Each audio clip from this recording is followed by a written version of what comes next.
우리는 하나님 나라가 결코 실패하지 않는다라는 것을 잘 알고 있습니다. 역사 속에서 하나님을 대적하는 제국과 그 건세자들이 하나도 빠짐없이 무너졌기 때문입니다.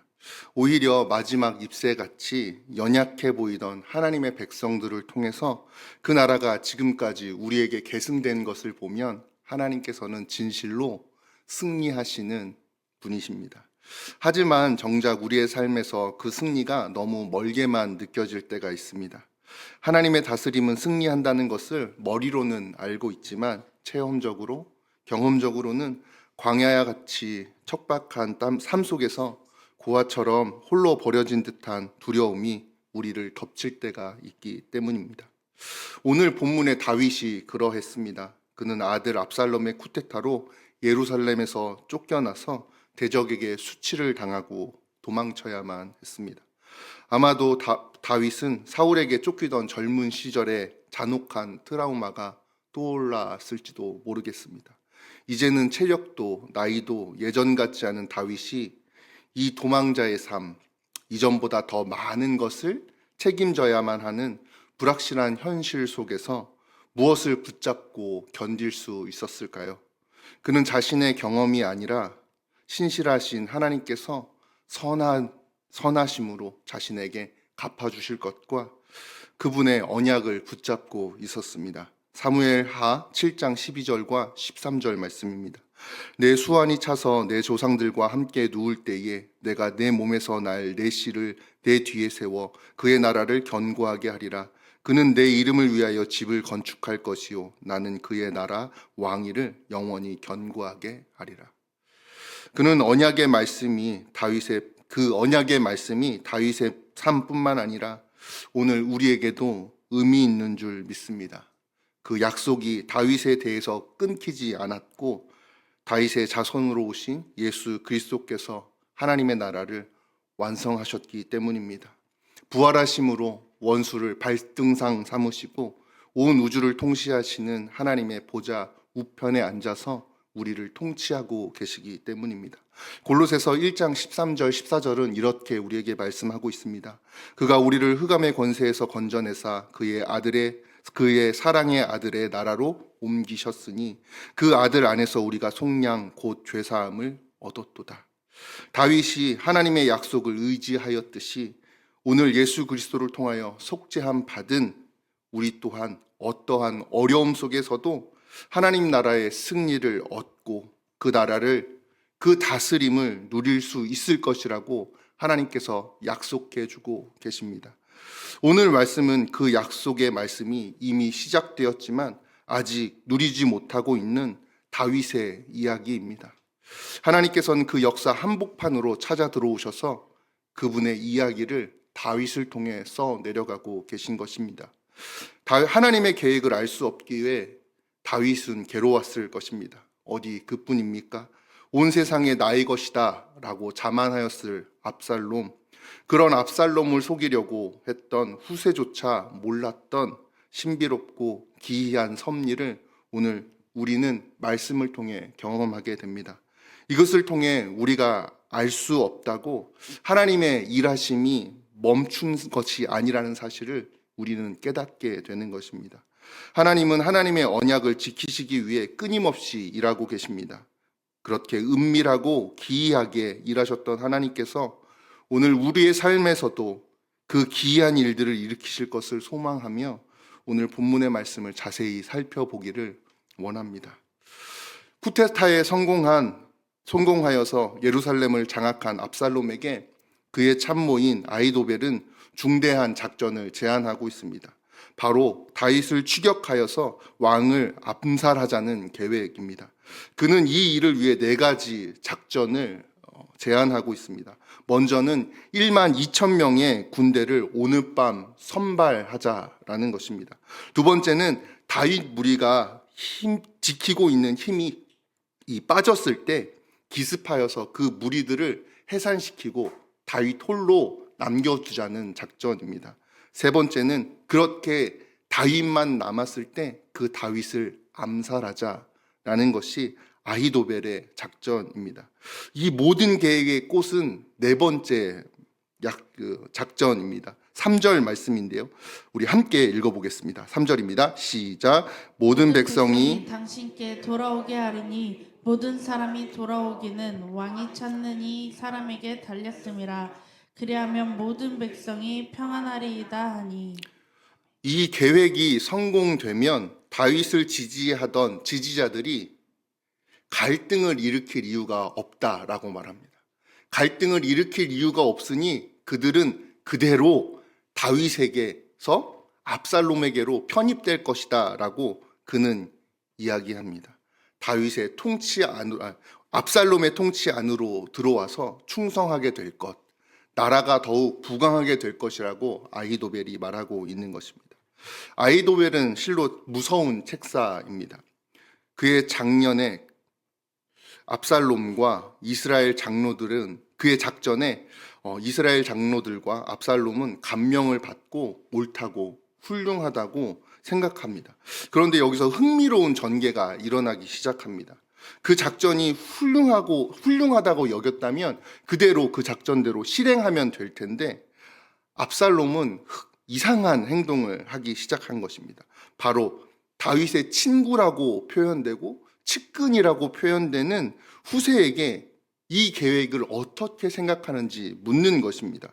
5절에서 6절 말씀입니다. 함께 읽어보겠습니다. 시작. 압살롬이 이르되 아렉 사람 후세도 부르라. 우리가 이제 그의 말도 듣자 하니라. 후세가 압살롬에게 이르되 압살롬이 그에게 말하여 이르되 아히도벨이 이러이러하게 말하니 우리가 그 말대로 행하랴. 그렇지 아니하거든 너는 말하라 하니.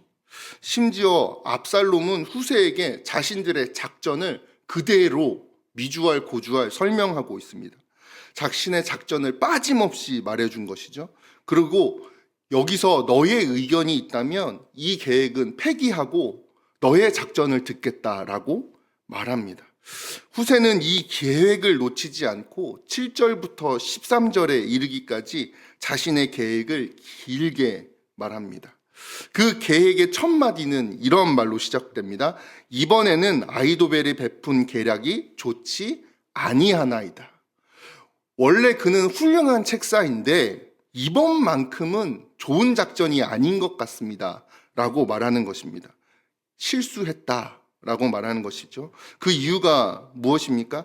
다윗은 강한 용사이기 때문에, 경험이 많은 싸움꾼이기 때문에 분명 용사들의 틈에서 휴식을 취하지 않고 다른 곳에 숨어 있을 거라고 말합니다. 그러니 찾아가서 그를 죽이고자 했을 때 그 장소에 다윗은 없을 것이다. 그리고 그가 파놓은 함정에 우리는 빠지게 될 것이다 라고 말하는 것입니다. 그 많은 사람들 속에서 다윗만 죽이는 것은 불가능합니다 라고 말합니다. 그리고 그 불가능한 일은 새끼 잃은 어리 곰을 만나는 것처럼 어리석은 짓입니다 라고 말합니다. 그러니 우리 이제 전열을 가다듬고 철저하게 준비하여서 다윗을 공격합시다 라고 말합니다. 용사보다 더 많은 한데 이 작전은 사실 우스운 작전입니다. 이미 게릴라전에 성공했고 빨리 쳐들어가서 다윗만 사로잡으면 모든 것이 끝나는 전쟁이었기 때문입니다. 다윗에게는 용사보다 더 많은 식솔들이 함께하고 있었습니다. 다윗을 지켜줄 사람이 별로 없었다는 것입니다. 그런데 후세는 다윗에게 시간을 벌어주고자 거짓으로 잘못된 책략을 압살롬에게 이야기하고 있는 것이죠. 그러면서 아히도벨이 말하지 않았던 정반대의 작전들을 끊임없이 이야기하기 시작합니다. 아히도벨은 12,000명을 주면 내가 쳐들어가겠다라고 말했습니다. 그런데 후세는 당신이 쳐들어가야 합니다 라고 말합니다. 전쟁에서 빠지는 것이 아니라 가장 위험한 장소에 당신이 들어가야 합니다 라고 책략을 낸 것입니다. 조목조목 따져보면 압살롬에게 유리한 것은 단 하나도 없습니다. 그런데 압살롬은 예루살렘을 차지한 허영심과 분위기에 취해서 무엇이 자신에게 좋은지 그른지를 판단하지 못하고 있습니다. 그리고 그 판단의 끝은 매우 우매하고 어리석습니다. 14절 말씀입니다.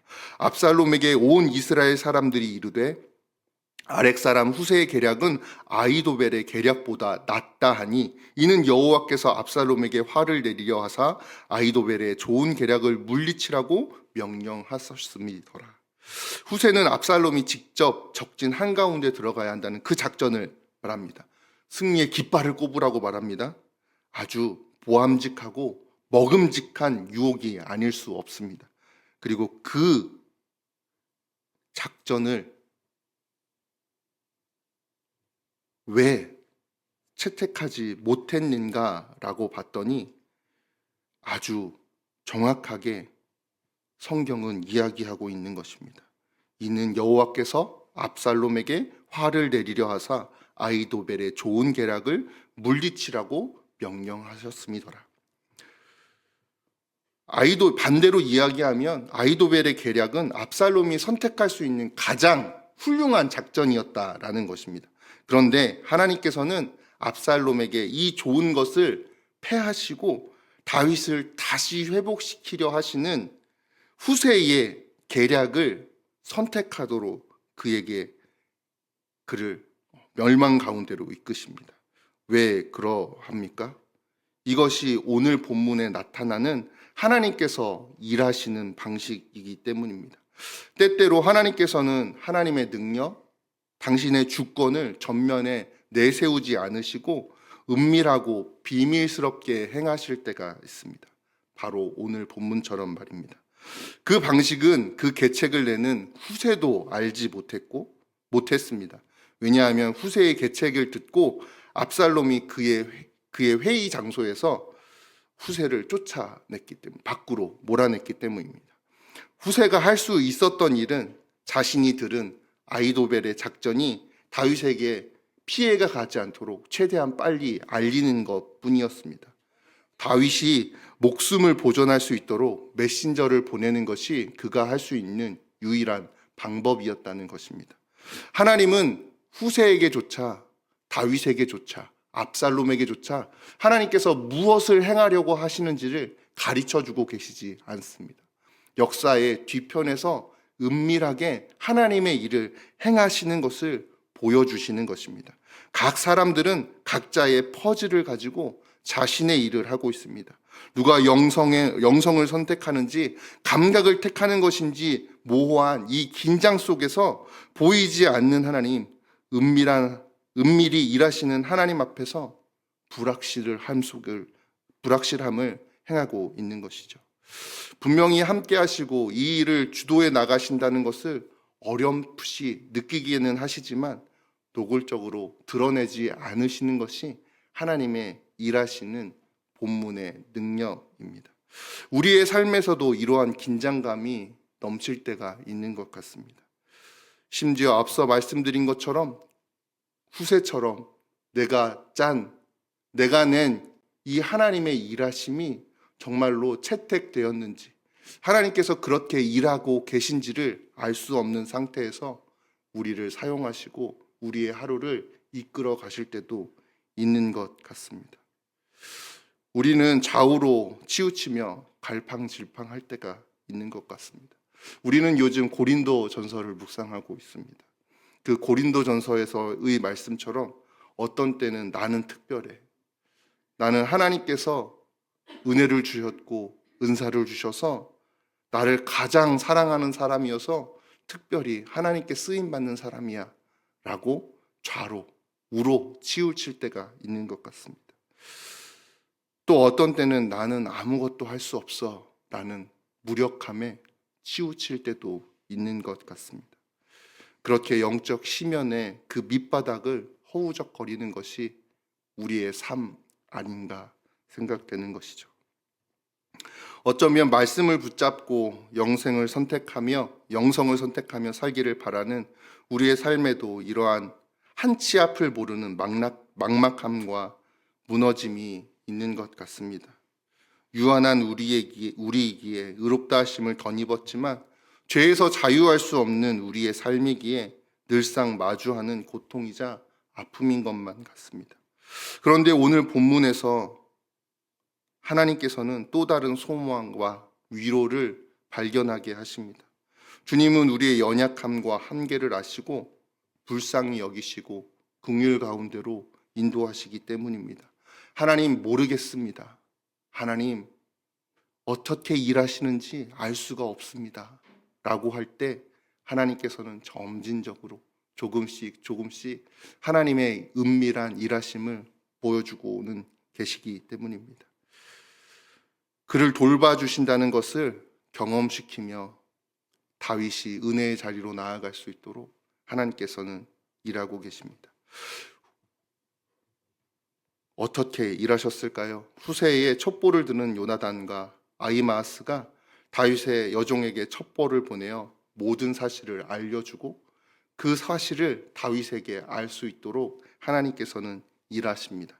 그런데 이 비밀스러운 첩보의 장면을 결국 압살롬의 사람에게 들켜버리고 마는 일이 일어나게 됩니다. 말하자면 첩보 작전 중에 요원들이 자신의 접선 지역을 알게 된 그런 상황인 것입니다. 그리고 그 접선 지역에 압살롬의 사람이 급습하였습니다. 이 장면을 영화나 드라마로 연출한다면 정말로 손에 땀을 쥐게 하는 이 불안함과 긴장감이 올라오는 장면이 아닐 수 없을 것 같습니다. 집안 곳곳을 살펴보고 숨을 만한 곳을 전부 들추어냈는데 그들은 찾지 못합니다. 그들 모두 정탐꾼 라합의 이야기를 들어보았을 법도 한데 집안을 샅샅이 뒤지지 않고 우물 위에 버려놓은 곡식들을 들춰보지도 않고 찝찝한 마음을 가지고 다시 예루살렘으로 돌아갔다고 본문은 이야기하고 있습니다. 이 사건은 마치 가나안 땅을 정탐하였던 두 명의 전탐꾼과 라합의 이야기를 연상케 합니다. 하나님의 편에 선 사람들, 하나님이 보호하시는 사람들은 은밀하고 세심한 하나님 돌보심 가운데 위기를 극복한다는 것을 오늘 본문 속에서 다윗의 삶 가운데에서 하나님께서 말씀하고 계시는 것입니다. 발이 부르트지도 않고 신발이 헤어지지도 않도록 세심하게 견인하여 주시는 하나님의 은총을 다윗과 다윗의 사람들은 삶에서 조금씩 경험하고 있습니다. 다윗과 다윗의 편의 사람들은 이 에피소드를 통해서 보이지 않는 곳에서 부인하지 못하게 일하시는 하나님을 경험하게 됩니다.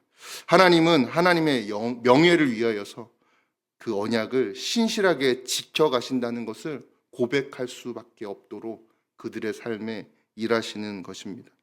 우리의 삶에 부인할 수 없는 하나님의 일하심, 하나님의 동행하심이 얼마나 많습니까? 그리고 하나님을 대적한 자들이 서서히 몰락하고 하나님을 붙든 연약한 자들이 다시 회복하여 나가는 것을 확인할 때가 얼마나 많습니까? 하나님의 편에 선 사람들은 그렇게 빠짐없이 요단강을 건너 생명을 보존하게 됩니다. 그리고 우습게도 다윗을 해하려고 했던 아히도벨은 다윗을 잡을 결정적인 기회를 놓쳤다는 것을 알아차리고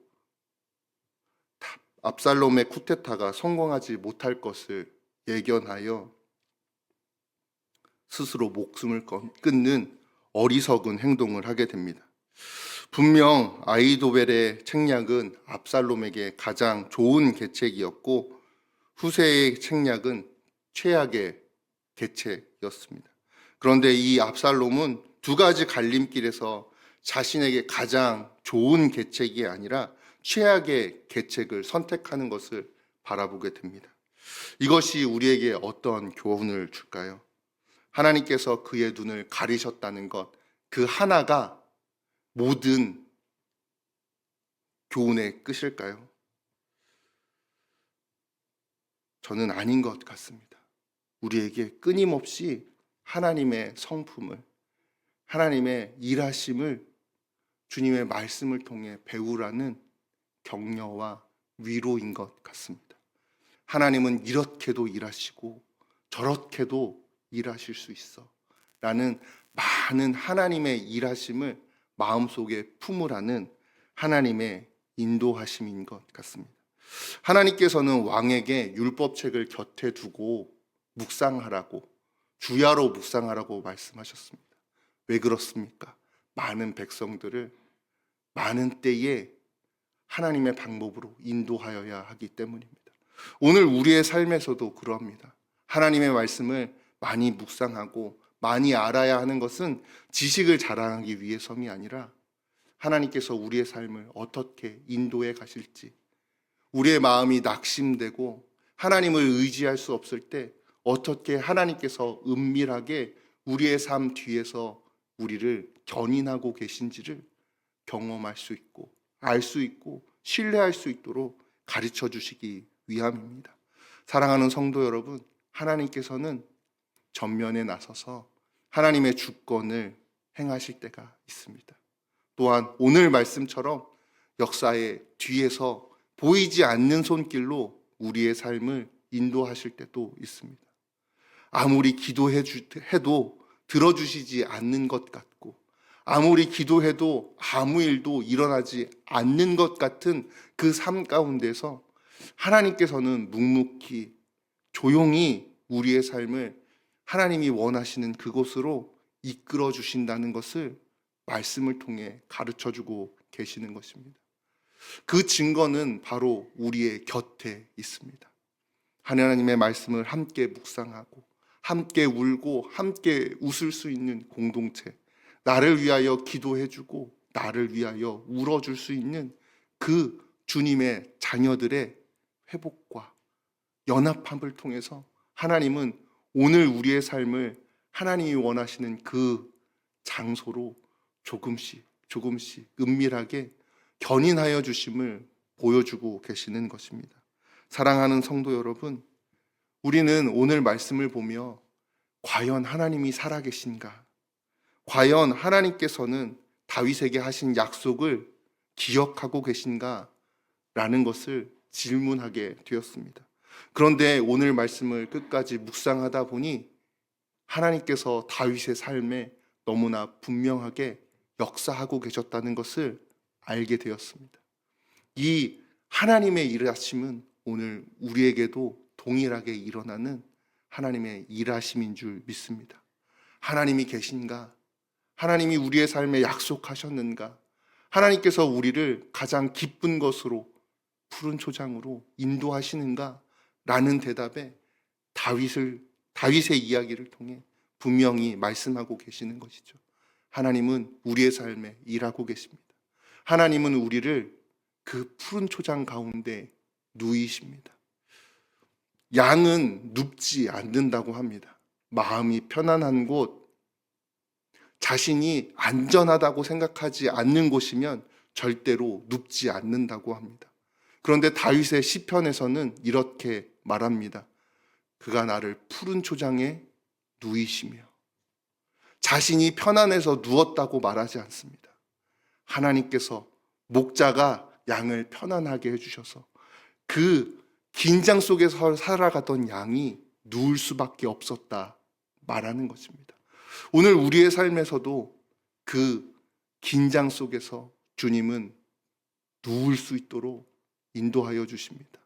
일하지 않으시는 것 같지만 너무나도 분명하게 다윗의 삶을 통하여서 말씀하고 계시는 것이죠.